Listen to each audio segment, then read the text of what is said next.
Imagine करो, आपकी पूरी क्लास को एक दूसरी दुनिया में समन किया जाता है। उस दुनिया को बचाने के लिए सारे स्टूडेंट्स को लगता है कि वो वहाँ के हीरोज हैं, लेकिन क्लास का एक लड़का जिसे सब लूजर समझते हैं, वो नोटिस करता है कि यहाँ कुछ तो गड़बड़ है। वो समझ जाता है कि ये समनिंग दुनिया बचाने के लिए नहीं बल्कि उन्हें सेक्रीफाइस करने के लिए की गई है। पर उस दुनिया के लोगों को ये नहीं पता था कि उन्होंने गलती से एक ऐसे असैसिन को समन कर लिया है जो उनकी पूरी दुनिया मिटा देने की ताकत रखता है।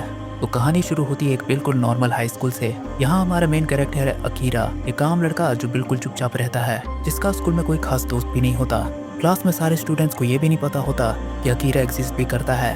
और इसी के दूसरी तरफ है सुकासा, क्लास का सबसे पॉपुलर लड़का जिसे सब कोई जानते हैं और जिसके आगे पीछे हमेशा लड़कियां घूमते रहती हैं। सारे स्टूडेंट्स अपने अपने काम में लगे होते हैं कि तभी अचानक क्लास में एक मैजिक सर्कल अपीयर होता है। किसी को कुछ समझ नहीं आता और अगले ही सेकंड एक तेज रोशनी आती है और पूरी क्लास वहां से गायब हो जाती है। और अगले ही पल वो लोग एक आलीशान से हॉल में खड़े होते हैं। सारे स्टूडेंट्स घबराए हुए होते हैं, उन्हें समझ नहीं आता कि आखिर उनके साथ क्या हो रहा है कि तभी उनके सामने खड़ा ये बूढ़ा मेज सबको शांत होने को कहता है। और वहाँ का राजा खुद को सबसे इंट्रोड्यूस करते हुए कहता है कि आप सब एक दूसरे दुनिया में आ चुके हैं और मैं यहाँ का राजा हूँ और आप सबको यहाँ इसलिए समन किया गया है क्योंकि आप ही लोग हमारे दुनिया को डीमन किंग से बचा सकते हैं। अब सारे स्टूडेंट सोचते हैं कि वाह, इसका मतलब हम यहाँ के हीरोज हैं। पर अकीरा को यहाँ कुछ तो गड़बड़ लग रहा होता है। उसके बाद ये बूढ़ा मेज बताता है कि आप सबको अलग अलग तरीके के पावर्स मिले हैं। अगर आप लोग धीरे से स्टेटस ओपन बोलेंगे तो आप सबको आपके पावर्स का स्टेटस दिखने लगेगा। सारे स्टूडेंट्स अपने अपने पावर्स का स्टेटस देखते हैं। कोई हीलर है तो कोई मेज निकलता है। और तभी सुकासा भी अपना स्टेटस चेक करता है और उसका स्टेटस को देख के वहाँ के सारे लोग शॉक हो जाते हैं क्योंकि सुकासा एक हीरो होता है और एक हीरो ही डीमन किंग को हरा सकता है। अब इधर अकीरा भी चुपके से अपना स्टेटस चेक करता है और वो एक असैसिन निकलता है। लेकिन असली ट्विस्ट तो तब आता है जब उसकी नज़र अपने स्टैट्स पर पड़ती है जो कि काफ़ी ज़्यादा हाईएस्ट लेवल पर थी। मतलब कि अकीरा के स्टैट्स सुकासा जो कि एक हीरो है उससे भी 100 गुना ज़्यादा होती है। पर ये चीज़ देख अपना हीरो शो ऑफ नहीं करता, वो दिमाग से काम लेता है। अकीरा समझ जाता है कि उसके स्टैट्स बहुत एबनॉर्मल हैं, तो अगर उसने ये चीज़ राजा के लोगों को दिखाई तो पता नहीं वो लोग उसके साथ क्या करेंगे। अकीरा के लिए सिचुएशन अभी काफ़ी रिस्की है, इसलिए वो तुरंत अपनी एक स्किल कंसील्ड प्रेजेंस को एक्टिवेट करता है, जिससे उसकी प्रेजेंस हाइड हो जाती है, जिससे ना ही वो किसी को दिखाई देगा और ना ही कोई उसकी प्रेजेंस को डिटेक्ट कर सकता है। और अब सबके पावर्स को चेक करने के बाद सारे स्टूडेंट्स को उनके रूम में ले जाया जाता है। अकीरा भी उनके पीछे पीछे जाता है और वो देखता है सीसीटीवी कैमरे के जरिए उनके ऊपर नजर रखी जा रही है। और अब तो अकीरा श्योर हो चुका था कि जरूर दाल में कुछ तो काला है। और वहीं पर हम देखते हैं एक नाइट को जो अकीरा की तरफ देख के स्माइल कर रहा था। इधर अकीरा अपने कपड़े बदल लेता है और वो बाहर से इस किंगडम को देख रहा था और सोचता है ये तो सच में एक दूसरी दुनिया है। फिर वो किंग के रूम की तरफ जाता है जहाँ किंग और प्रिंसेस कुछ तो प्लानिंग कर रहे होते हैं।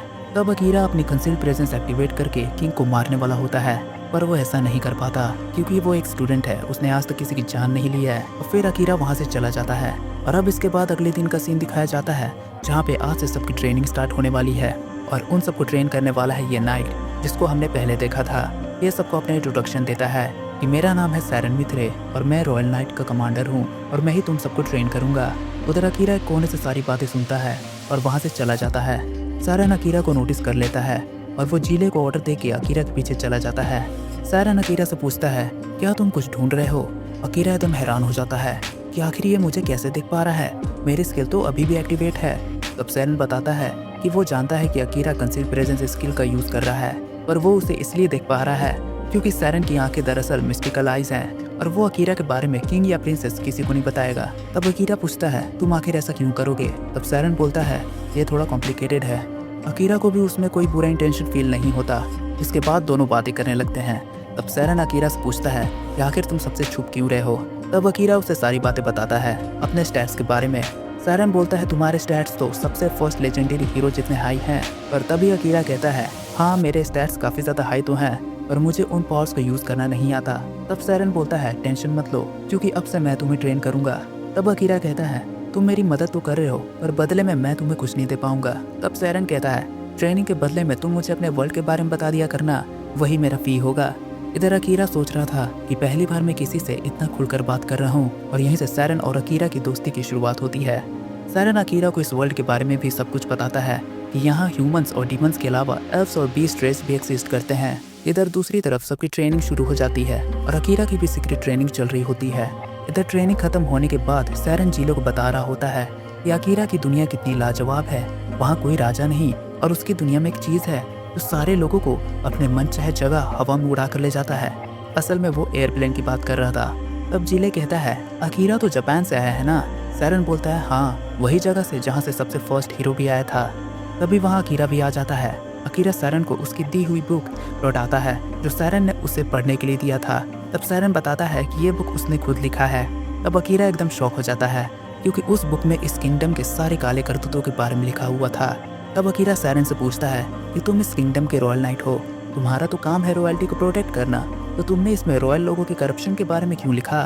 तब सैरन बताता है कि वो भी किंग के खिलाफ है क्योंकि किंग ने कई सारे घिनौने काम करे हैं और वो एकदम करप्ट इंसान है। तब अकीरा कहता है, मुझे उसे उसी दिन मार देना चाहिए था जब मेरे पास मौका था, पर मैं ऐसा नहीं कर पाया। तब सैरन कहता है, तुमने जो भी किया वो सही था क्योंकि तुम अपने घर एक मर्डरर के रूप में तो नहीं जाना चाहोगे ना, और मैं चाहता हूँ कि तुम ऐसे असैसिन बनो जो लाइफ की वैल्यू करता हो। तब अकीरा पूछता है कि तुम मेरी इतनी मदद क्यों कर रहे हो? सैरन कहता है, क्योंकि तुम वर्दी हो, तुमने बाकियों की तरह आंख बंद करके किंग का ऑर्डर नहीं माना, तुमने अपना दिमाग का यूज़ किया और सिचुएशन के हिसाब से डिसीजन लिए। और अब अपनी इतनी तारीफ सुन के अकीरा भी थोड़ा शर्मा जाता है। और अब अगले दिन सारे हीरोज मिलकर निकल जाते हैं अपने पहले डंजन रेड के लिए। शहर के सारे लोग उनका बड़े अदब के साथ वेलकम करते हैं, पर भीड़ में एक लड़की उनके ऊपर बड़े गुस्से से देख रही होती है। तब अकीरा उसके पास चला जाता है और उससे पूछता है कि आखिर तुम हमें इतने गुस्से से क्यों घूर रही हो?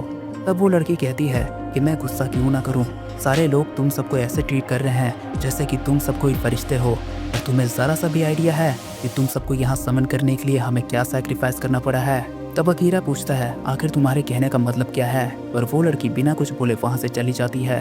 इसके बाद सीन शिफ्ट होता है डंजन में, जहाँ पे सारे स्टूडेंट्स मॉन्स्टर से लड़ रहे होते हैं। सब कोई जैसे तैसे सारे मॉन्स्टर को खत्म करके बाहर की ओर भागते हैं, पर वो लोग डंजन के एक दूसरे हिस्से में पहुंच जाते हैं जहाँ पे कई सारे मॉन्स्टर्स थे। तभी सुकासो को याद आता है कि प्रिंसेस ने उसे एक बॉल दिया होता है जिससे एक बार में कई सारे मॉन्स्टर्स को खत्म कर सकते हैं।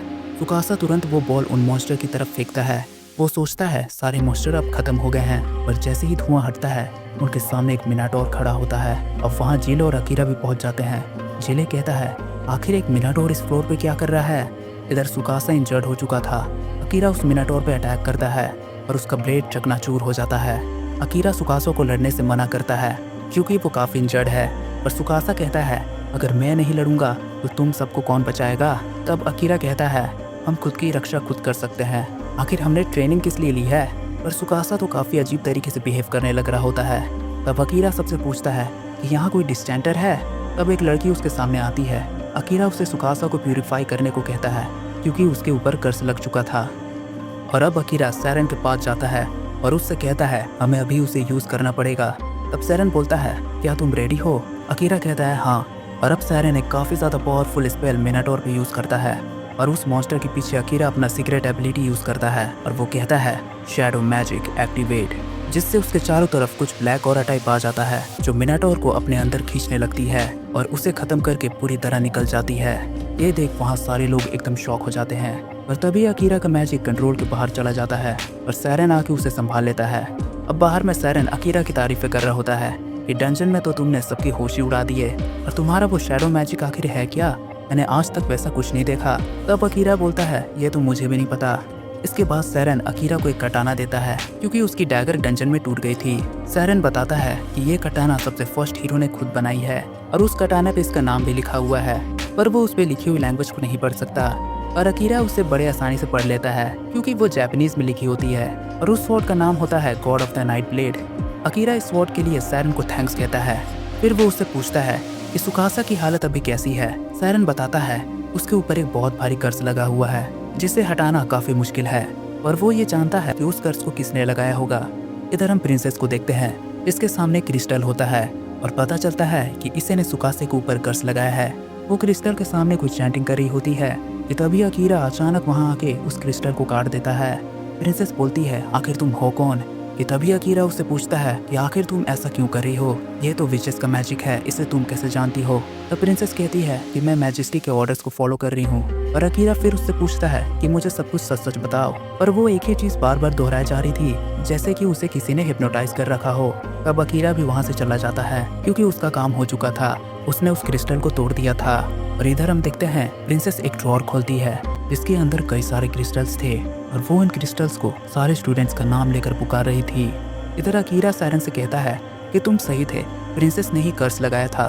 तब सायरन कहता है मुझे तो पहले से ही पता था। तब सायरन अकीरा से पूछता है क्या तुमने गलती से अपनी आइडेंटिटी प्रिंसेस के सामने रिवील तो नहीं कर दी? अब अकीरा कहता है हाँ, मैंने अपनी आइडेंटिटी रिवील कर दी है, पर ये इसलिए हुआ क्योंकि मैं उससे और इन्फॉर्मेशन निकलवाना चाहता था। तब सायरन कहता है कि आज रात तुम पैलेस में मत रहना, क्योंकि हो सकता है वो लोग तुम्हारे ऊपर अटैक्स करवा दे, तो तुम आज रात कहीं बाहर ही सो जाओ। जाते जाते अकीरा सायरन को थैंक्स कहता है उनके दोस्तों को बचाने के लिए। तब सायरन कहता है बाबू, थैंक्स से काम नहीं चलेगा। जब तुम अपने वर्ल्ड वापस जाओगे तो मुझे भी साथ में ले चलना, क्योंकि मुझे भी उस उड़ने वाली चीज़ में बैठना है। तब अकीरा बोलता है हाँ हाँ ठीक है, और वहाँ से चला जाता है। अब अगली सुबह जब अकीरा वापस पैलेस आता है तो वो कई सारे नाइट्स को एक जगह झुंड बने हुए देखता है। वहीं पे सुकासा भी होता है और उस पर से अब कर्स हट चुका था। अकीरा उससे पूछता है कि आखिर यहाँ पे ये सब क्या हो रहा है? तब सुकासा कहता है दरअसल वो कमांडर सायरन, और अब जैसे ही अकीरा सायरन का नाम सुनता है वो दौड़कर वहाँ जाता है और देखता है सायरन को किसी ने स्टैब कर मार दिया है। अकीरा गुस्से से पूछता है कि आखिर किसने किया? कि तभी वहाँ खड़े उसके क्लासमेट्स बोलने लगते हैं कि नाटक करना बंद करो, तुमने ही खुद सायरन को मारा है, ये तुम्हारा ही डैगर है जो उसके चेस्ट पर लगा हुआ है। तब अकीरा कहता है कि तुम सबको पता नहीं है, मेरा डैगर तो डंजन में ही टूट गया था। पर वो लोग कहते हैं कि हम इतने भी बेवकूफ़ नहीं हैं, तुमने सायरन को मार दिया और फिर तुम पैलेस से भाग चुके थे, आखिर तुम रात भर थे कहाँ? अब अकीरा समझ जाता है ये सब प्रिंसेस और किंग ने मिलकर करवाया है। सुकासा अकीरा को डिफेंड करने के लिए आगे आता है, पर तभी किंग ऑर्डर देता है कि अकीरा को बंदी बना लिया जाए। पर तभी अकीरा अपने कंसील प्रेजेंस स्किल का यूज़ करता है और वहाँ से गायब हो जाता है और जीले के पास आकर उससे सारी बातें पूछता है। तब जीले बताता है कि प्रिंसेस ने ही कमांडर सायरन को मरवाया है और उन्होंने अकीरा के पीछे कई सारे असैसिन्स को लगा दिया है, तो उसे जल्द से जल्द किसी सेफ जगह चले जाना चाहिए। अकीरा तुरंत अपना सारा सामान लेके वहाँ से निकल जाता है, पर वो एक छोटा बैग गलती से वहीं भूल जाता है जो उसे सायरन ने दिया था। अकीरा अब सीधा डंजन में आ जाता है। उसे सायरन की कई बातें याद आती है कि अगर कभी उसे कोई असैसिन हंट करे तो वो डंजन में चला जाए, क्योंकि वो अभी उतना एक्सपीरियंस नहीं है कि वो प्रोफेशनल असैसिन से लड़ पाएगा, और डंजन में कोई क्रिमिनल या असैसिन घुसने की हिम्मत नहीं करता। तब अकीरा पूछता है ऐसा क्यों?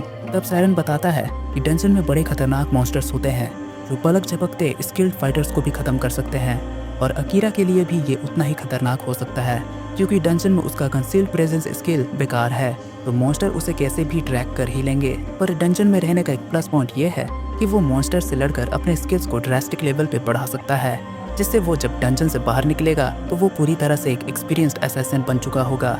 इधर प्रेजेंट में अकीरा मॉन्स्टर से लड़ते जा रहा था, पर वो मॉन्स्टर अकीरा को बड़े बुरे तरीके से घायल कर देता है, मतलब समझो तो अकीरा का टिकट कट ही चुका था। तब अकीरा सोचता है कि मैं यहाँ ऐसे नहीं मर सकता, क्योंकि मुझे अपने घर लौटना है और सायरन के मर्डर का भी बदला लेना है।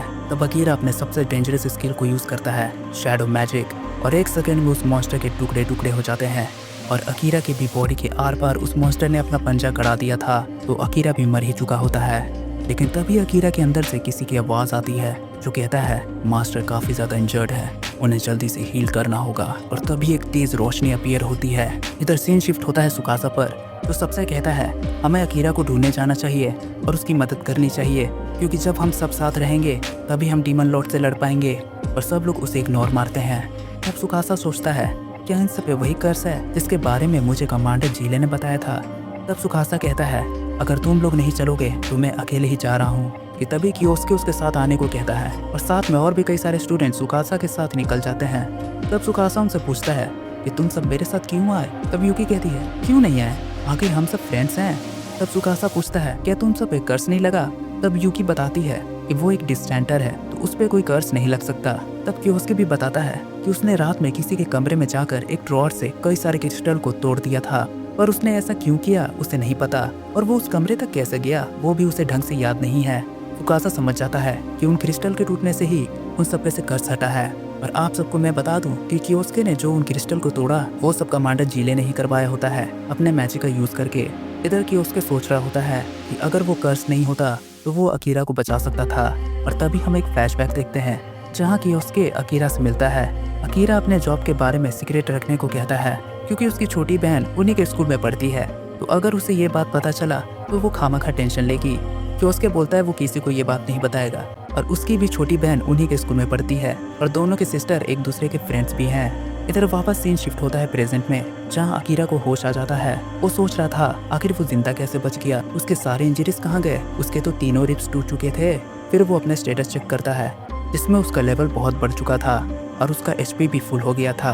अकीरा को कुछ समझ नहीं आता और वो इस पे ज़्यादा ध्यान नहीं देता क्योंकि अभी उसे डंजन से भी बाहर निकलना है। अब आगे बढ़ते हुए उसका सामना एक ब्लैक स्लाइम से होता है। अकीरा तुरंत उस पर स्ट्राइक करता है और उसके अंदर से काफी सुंदर सी एक एल्फ गर्ल बाहर निकलती है जो बेहोश थी। अकीरा उस पे अपनी न्यू स्किल यूज करता है जिसका नाम है वर्ल्ड आइज, पर उस स्किल को अकीरा 2 सेकंड भी कंट्रोल नहीं कर पाता। और वो इतना जान चुका था कि ये लड़की कोई मामूली एल्फ नहीं है क्योंकि इसके भी स्टैट्स काफी हाई थे और ये भी वर्ल्ड आई का इस्तेमाल कर सकती है, जिससे वो अकीरा का नाम बिना बताए ही जान जाती है। पर तभी वो फिर बेहोश हो जाती है क्योंकि उसे बहुत जोर से फीवर था। अकीरा उसका ख्याल रखता है, तभी उस लड़की की नींद खुलती है भूख की वजह से। अकीरा उसे खाना भी खिलाता है। तब वो कहती है कि तुम तो बीमार लोगों को ट्रीट करने में काफी एक्सपीरियंस्ड हो। कब अकीरा बताता है कि उसकी माँ भी बीमार रहा करती थी, इसलिए उसे इन सब का एक्सपीरियंस है। इसके बाद वो लड़की बताती है कि वो एक रॉयल है, पर आज तक किसी ने उसके लिए इतना कुछ नहीं किया। ये कह के वो सोने चली जाती है। उसके बाद अकीरा भी सो जाता है, पर वो लड़की अभी तक नहीं सोई थी और वो एक ही टक अकीरा को देखे जा रही थी। इसके बाद अगले सीन में वो दोनों मॉन्स्टर से लड़ते हुए आगे बढ़ रहे थे और ये एल्फ गर्ल ग्रेविटी मैजिक का यूज कर सकती है जिससे वो बड़े आसानी से सारे मॉन्स्टर्स को खत्म करे जा रही थी। तभी अकीरा कहता है कि तुम मेरा पीछा क्यों कर रही हो। तब वो लड़की कहती है कि मैं तुम्हारा पीछा नहीं कर रही, मुझे भी इस डंजन से निकलना है, तो मैं भी रास्ता ही ढूंढ रही हूँ। पर हम सबको पता है इस लौंडिया के दिल अकीरा पे आ चुका है। इसके बाद वो दोनों एक जगह पहुँचते हैं जहाँ उनका सामना एक खतरनाक ड्रैगन से होता है। एल्फ गर्ल अपना ग्रेविटी मैजिक उस पर यूज करती है और अकीरा उस पर अटैक करता है, पर अकीरा के सारे अटैक्स उस पर काम नहीं करते। उल्टा वो ड्रैगन उसे दूर फेंक देती है। तब अकीरा अपने आउटर माना को एज अ वेपन यूज करता है और उस पर अटैक करता है और ये अटैक उस ड्रैगन को लग जाता है जिससे वो नीचे गिर जाती है कि तभी उस ड्रैगन में से एक तेज रोशनी निकलने लगती है। तो आज की वीडियो यहीं खत्म होती है, और अगर आप लोगों को मेरे एक्सप्लेन करने का तरीका पसंद आया हो तो प्लीज इस वीडियो को लाइक और हाइप जरूर कर दीजिएगा, जिससे मुझे काफी सपोर्ट होगा। तो हाँ, आज के लिए बस इतना ही, फिर मिलते हैं इसके नेक्स्ट पार्ट में। तब तक के लिए बाय बाय।